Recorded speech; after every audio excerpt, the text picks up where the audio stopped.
നമസ്കാരം. ഋഷിപ്രക്തം ചാനലിലേക്ക് ഏവർക്കും ഹൃദ്യമായ സ്വാഗതം. ഏതാനും ദിവസങ്ങളായിട്ട് നാം കൊല്ലവർഷം 1201 ആണ്ടിന്റെ സമ്പൂർണ്ണ പുതുവർഷ നക്ഷത്രഫലത്തെ പറഞ്ഞു വരികയായിരുന്നു. അശ്വതി മുതൽ പുരാണം വരെയുള്ള നക്ഷത്രക്കാരുടെ ഫലത്തെ പറഞ്ഞു കഴിഞ്ഞു. അതിന്റെ തുടർച്ചയാണ് ഇന്നത്തെ ഈ വീഡിയോ.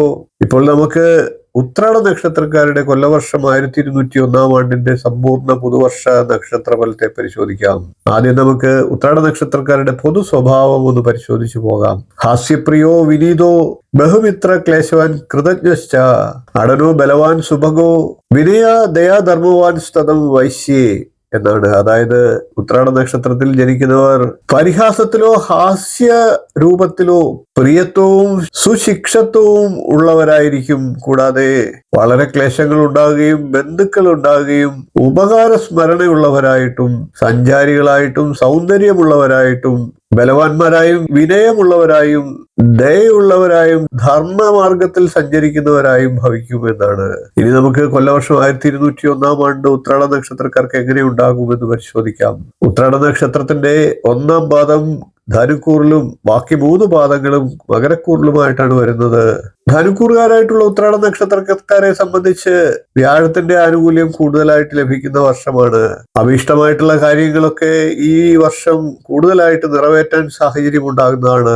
പൊതുവെ ഉത്രാട നക്ഷത്രക്കാരെ സംബന്ധിച്ച് കൊല്ലവർഷം 1201 ആണ്ട് പുതിയ തൊഴിലിലൊക്കെ പ്രവേശിക്കാനുള്ള സാഹചര്യം ഉണ്ടാകും. രാഷ്ട്രീയത്തിലൂടെ അധികാര ലബ്ധി ഉണ്ടാകുന്നതാണ്.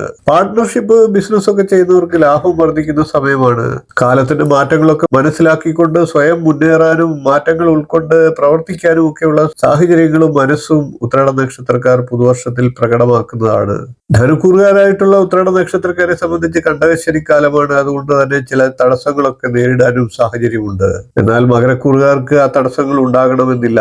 അധ്വാന ഭാരം പൊതുവെ വർദ്ധിപ്പിച്ചേക്കാം. പുതിയ സംരംഭങ്ങളൊക്കെ ആരംഭിക്കാൻ അനേകം കടമ്പകൾ കടന്നു വേണം മുന്നോട്ട് പോകാനായിട്ട്. വീട് നിർമ്മിക്കാനും വീടിന്റെ അറ്റകുറ്റപ്പണികളൊക്കെ പൂർത്തീകരിക്കാനും ഒക്കെ ആഗ്രഹിക്കുന്നവർക്ക് അതിനുള്ള സാഹചര്യങ്ങൾ വന്നു ചേരുന്നതാണ്. സ്ഥിര വളർച്ച എന്നത് അല്പം ഒന്ന് മെല്ലെ പോയേക്കാമെങ്കിലും അത് വളരെയേറെ ഭാവിയിലേക്ക് സുരക്ഷിതമായി സ്ഥിരമായി ലഭിക്കുന്നതിന് വേണ്ട സാഹചര്യങ്ങളും ഉണ്ടാകുന്നതാണ്. പ്രണയകാര്യങ്ങളിലൊക്കെ ഏർപ്പെടുന്നവർക്ക് വിഘ്നങ്ങൾ സംഭവിക്കാം, വേർപിരിയലുകൾ ഉണ്ടാകാം, അതിന്റെ മനോവിഷമവും ഉണ്ടാകാം. വരുമാന മാർഗങ്ങളൊക്കെ ഉയരുമെങ്കിലും ചെലവുകൾ വർദ്ധിക്കാനുള്ള സാഹചര്യങ്ങളും ഉണ്ടാകാം. അതുകൊണ്ട് തന്നെ ലാഭവിഹിതത്തിൽ അല്ലെങ്കിൽ മിച്ചം പിടിക്കുന്നതിൽ കുറവുകൾ വന്നേക്കാം. എന്നിരുന്നാലും ഉത്രാട നക്ഷത്രക്കാരെ സംബന്ധിച്ച് പല മനോകാമനകളും പൂർത്തിയാകാനുള്ള സാഹചര്യങ്ങളും ഉണ്ടാകും. ഉത്രാട നക്ഷത്രം അറിയേണ്ടതെല്ലാം എന്നുള്ള എന്റെ വീഡിയോ കണ്ടിട്ടില്ലാത്തവർ കാണുക. അത് നിങ്ങൾക്ക് നക്ഷത്രത്തെ കുറിച്ച് വളരെയേറെ അറിവുകൾ പകർന്നു നൽകും. ലിങ്ക് എന്റെ സ്ക്രീനിൽ നൽകുന്നതാണ്. അടുത്ത ദിവസം നമുക്ക് തിരുവോണ നക്ഷത്രക്കാരുടെ സമ്പൂർണ്ണ പുതുവർഷ നക്ഷത്രഫലവുമായി കാണാം. നന്ദി, നമസ്കാരം, ശുഭദിനം.